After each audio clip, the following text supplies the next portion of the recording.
Madame, Messieurs, bonsoir. Merci de suivre ce journal sur la chaîne Au cœur de l'Afrique. À la une ce soir, l'opposition politique monte au créneau et dénonce une campagne déguisée de la majorité présidentielle avant l'heure. Les multiples déplacements du président du Faso et de ses ministres dans les différentes régions du pays ces derniers jours sont décriés par l'opposition. Le point dans un instant. Ablassé Ouedraogo est officiellement candidat de son parti, le Faso Autrement, pour la présidentielle de novembre 2020. Il a été investi hier par ses militants au cours d'un congrès extraordinaire. Nous l'entendrons dès l'entame de ce journal. Enfin, le gouvernement burundais veut obtenir auprès de l'Allemagne et de la Belgique une compensation pour les préjudices subis au cours de la colonisation, environ 43 milliards de dollars.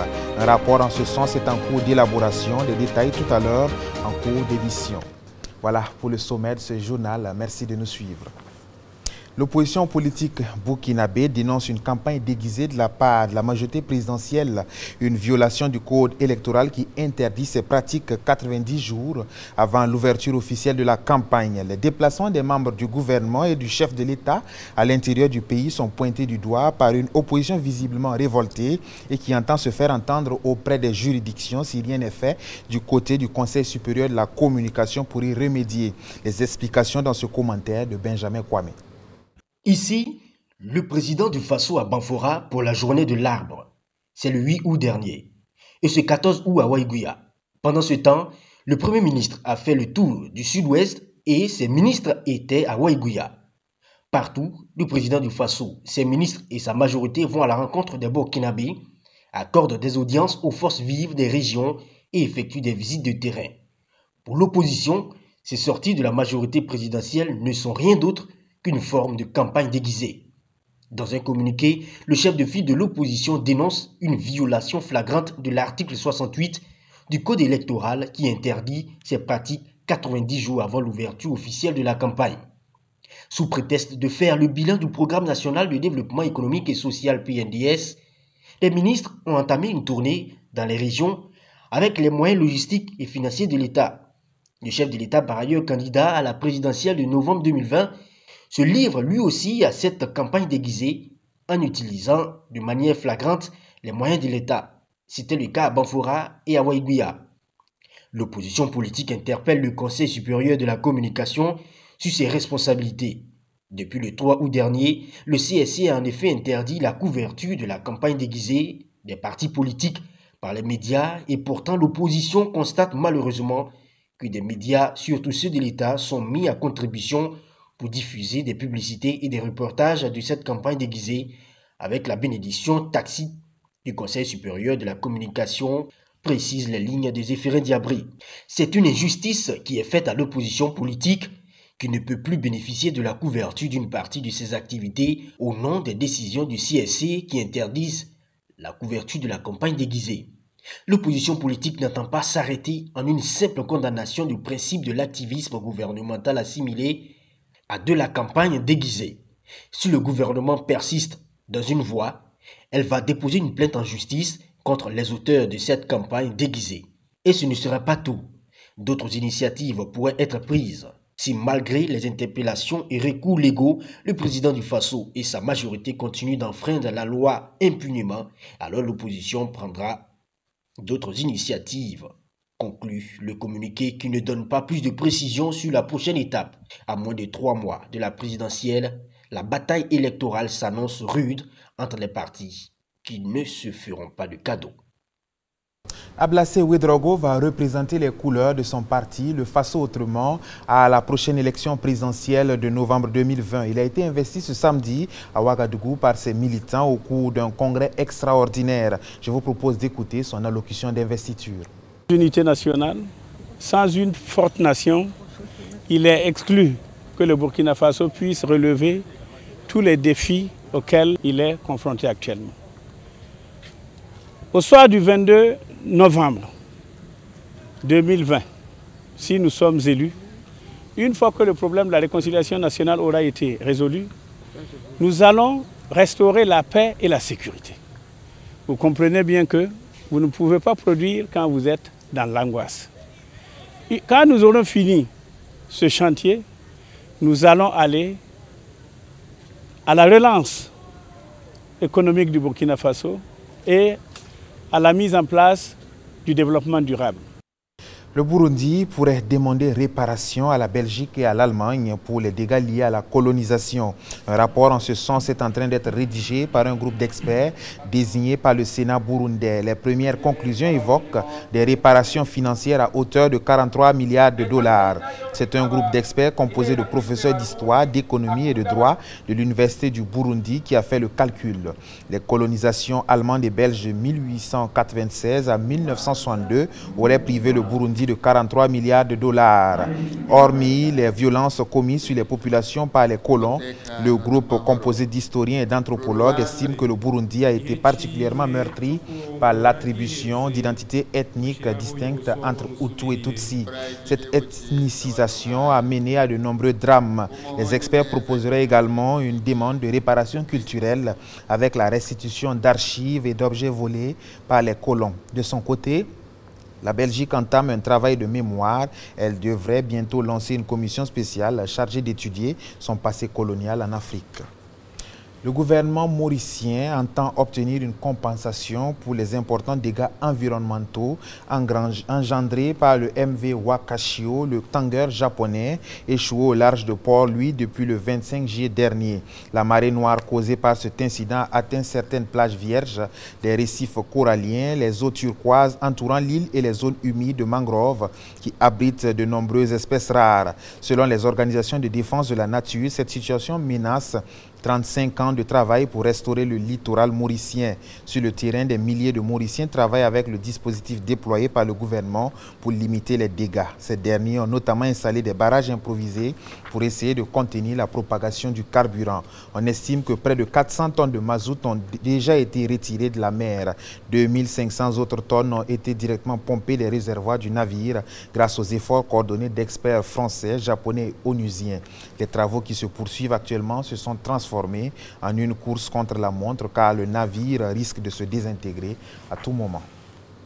La construction de l'hôpital de référence de Bobo-Dioulasso, on le sait, avait fait couler beaucoup d'encre. La forêt de Koua, choisie pour abriter l'infrastructure, avait fait naître des contestations de part et d'autre.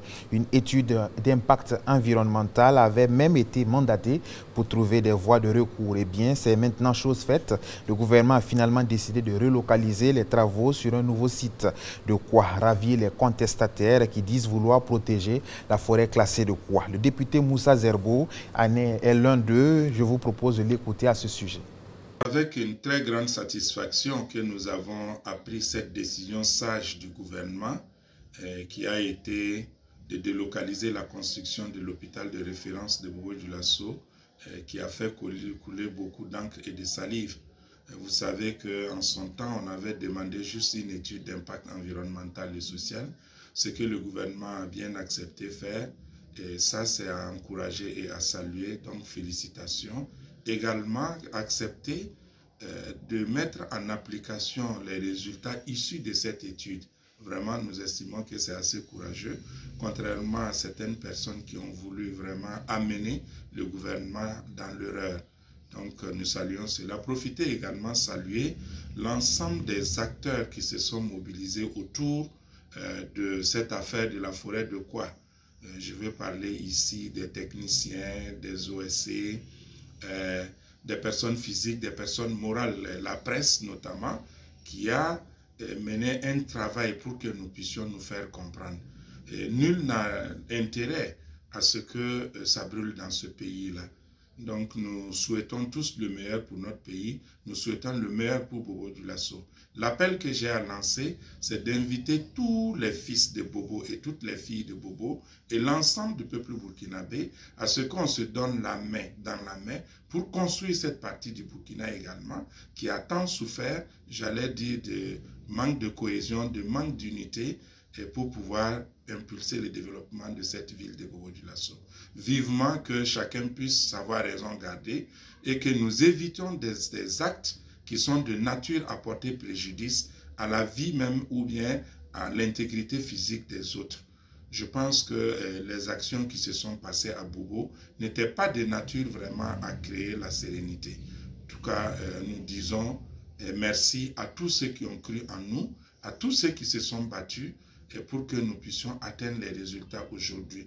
quoi est sauvé, mais il y a d'autres actions que nous devons mener pour pouvoir justement renforcer le couvert végétal à travers des actions de reboisement et autres que nous allons entreprendre les jours à venir. Donc, vivement que cet appel soit entendu et que nous puissions mettre dans la main, avancer et regarder dans la même direction pour le développement de notre cher Bobo Dioulasso, que nous aimons tant, de notre chère patrie. Aujourd'hui, tout le monde sort grandi. D'un, nous aurons préservé la forêt et nous aurons de l'autre côté l'hôpital de référence. Je pense que c'est tout ce qu'on demandait, sinon en aucun moment, aucun fils de Bobo ne s'est opposé à la construction de l'hôpital de référence. En tout cas, merci et que Dieu bénisse le Burkina Faso. Au Soudan, les inondations causées par les pluies torrentielles ont fait 63 morts depuis fin juillet. Selon la défense civile, 14 018 habitations et 119 bâtiments publics ont été totalement détruits par les eaux et près de 185 755 personnes sont affectées. Les deux États les plus touchés sont Gezira et Kassala, situés dans l'est du pays. Même drame au Niger voisin, où 33 personnes sont mortes lors des inondations causées par les fortes précipitations qu'enregistre le pays ces dernières semaines. Le bilan fait état de 10 630 ménages sinistrés, dont plus de 88 000 personnes affectées. D'importants dégâts matériels et financiers constatés. Presque toutes les régions du pays sont touchées par les affres de ces pluies torrentielles. Le ministère en charge de la solidarité nationale poursuit son action en faveur des enfants de la rue. Vous le savez, ces enfants en situation difficile qui sillonnent nos villes sans savoir où aller, cherchant ça et là de quoi se nourrir. Eh bien, le département d'Hélène Marshall Ilboudo a entrepris depuis quelques années de les retirer de la rue, mieux de les aider à réussir leur vie. Cette année, l'équipe s'est rendue dans la ville de Bobo Dioulasso pour récupérer ces enfants abandonnés et laissés à eux-mêmes. Depuis la belle cité de Sia, Abdoulaye Ouattara nous conte l'événement. Il est 21h30 à l'hôtel administratif de Bobo Dioulasso. La ministre en charge de la famille encourage les équipes mobilisées pour le retrait des femmes et enfants en situation de rue. La mission est claire, sensibiliser, convaincre et sortir ces femmes et enfants de la rue. Aujourd'hui, on va prendre les enfants. Il y a les forces de l'ordre, mais c'est pour protéger les travailleurs. Ce n'est pas pour les enfants. Parce que les enfants, on négocie avec les enfants, on les prend dans la douceur. Et la force est là seulement pour vous protéger et puis protéger les équipes qui suivent cette opération. Au premier arrêt, devant la grande mosquée de Diaradougou, la sensibilisation commence. Sous ce parasol vit une vieille femme. Difficile de la faire sortir de là. Elle donne rendez-vous aux équipes pour le lendemain. La ministre de la Famille ne désespère pas. Elle poursuit la sensibilisation. Hein? On ne veut pas avoir les enfants dehors. Il faut rester à la maison. Devant la cour de la maison, pas dehors. C'est trop jeune. Hein? D'accord? Hein? Il faut rentrer à la maison. Fuyant la pluie, ces femmes prennent refuge sous ce hangar d'une gare de la place. Elles sont toutes en situation de rue et certaines avec des bébés. Là, les premiers enfants embarquent. Dans la nuit noire, à l'abattoir frigorifique de Bobo Dioulasso, le phénomène est pire. La première équipe fait son arrivée au centre de placement avec 22 enfants. Une mission difficile, mais pas impossible. C'est des gars qui ont besoin. Vous avez vu que nous avons des enfants en situation de rue. Vous avez vu que ce n'est pas facile aussi de négocier avec ces enfants parce que nous allons dans la négociation. Vous avez vu aussi des femmes en situation de rue. Nous allons à la négociation avec ces personnes. Nous allons faire un retrait intensif sur 2 semaines et après nous allons faire des rotations pour voir selon le besoin. Donc on est déjà un peu aguerri avec Ouagadougou. Nous pensons qu'avec l'expérience de Ouagadougou, Bobo sera un peu plus simple que le départ à Ouagadougou. Hygiène corporelle, prise en charge de soins sanitaires, des mesures prises pour rassurer ces enfants que vivre dans une maison vaut mieux que dans la rue. Nous avons une infirmerie déjà pour les malades, nous avons les psychologues qui vont stabiliser ces enfants et nous avons les éducateurs qui vont les accompagner. Ils vont faire une phase de stabilisation jusqu'à la rentrée prochaine. Ceux qui seront plus stabilisés vont faire les centres de formation que nous avons soit à Gampela, Orodara, Fada, Ouaiguia, Kaya. Nous avons des centres de formation là-bas. Donc ils vont être dispatchés sur ces centres. Et ceux qui sont plus jeunes, parce que vous avez vu des beaucoup plus jeunes, ils vont être scolarisés. Et en ce moment, la scolarisation se fera ici. Nous allons travailler avec le MENA qui nous donne des enseignants sur place et où nos éducateurs, nous allons faire des classes sur place pour les plus petits parce qu'ils ne peuvent pas tenir dans une formation formelle. L'association Pool for Progress accompagne cette initiative du gouvernement. Infirmiers et médecins seront présents aux côtés des sujets retirés de la rue. Le travail va consister déjà à une prise en charge des problèmes de santé des enfants que nous verrons. En général, ils ont beaucoup de plaies chroniques ou récentes, ils ont d'autres pathologies que nous prendrons en charge en fonction de leur état. Et nous organisons aussi des activités de prévention, on les éduque aux questions de l'hygiène et de l'assainissement. Et voilà, donc c'est une prise en charge quotidienne avec aussi des visites spécialisées avec le concours d'autres professionnels de santé. Les enfants retirés de la rue et le personnel chargé de leur encadrement auront un accompagnement. Ces enfants dans la rue ont différentes problématiques. Donc la première des choses, c'est de les accueillir, essayer de faire une sélection en fonction des besoins et des problématiques de chaque enfant. Et en fonction de ça, nous allons voir que certains enfants ont plus besoin de suivi que d'autres. Voilà. Il peut y avoir des entretiens individuels et des entretiens en groupe. On appelle ça focus group. Les entretiens en groupe vont permettre à chaque enfant de savoir qu'il n'est pas seul dans son domaine. Il va voir que l'autre a ses difficultés, que lui aussi il en a. Et ça permet de stabiliser la peur, l'angoisse que cet enfant a. Et deuxièmement, notre intervention aussi vient au niveau des éducateurs, de l'ensemble du personnel, dans l'accompagnement. À peine installés, certains enfants ont reçu les premiers soins. Un engagement du personnel que salue la ministre en charge de la famille. Nous avons fait un bon boulot. Les enfants sont en confiance parce qu'il faut qu'ils soient en confiance. Et nous espérons que l'équipe va toujours rester comme ça, dynamique et inspirer une confiance pour que les enfants viennent chez nous. Pendant 2 semaines, les équipes mobilisées vont poursuivre cette opération. Aux environs de 2 h du matin, une quarantaine d'enfants avaient intégré le centre de placement au centre de Djigya de Bobo-Dioulasso.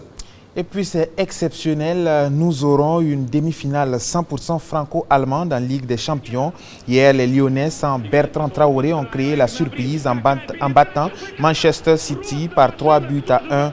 Sur le papier, City du coach Guardiola était pourtant hyper favori, mais rien n'y fit. Vendredi, c'était le Bayern Munich qui écrasait le Barça par, tenez-vous bien, 8-2.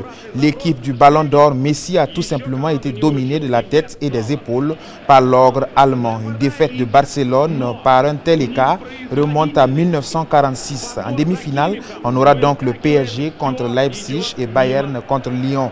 Les matchs vont se jouer mardi et mercredi prochain. Rappelons que pour cause de Covid, les matchs se jouent sous format unique sans possibilité de match retour. Voilà qui met fin à ce journal. Merci de l'avoir suivi. Benjamin Kwame vous retrouve demain pour le point de l'actualité. D'ici là, portez-vous bien et bonne suite de programme sur la chaîne Au Cœur de l'Afrique.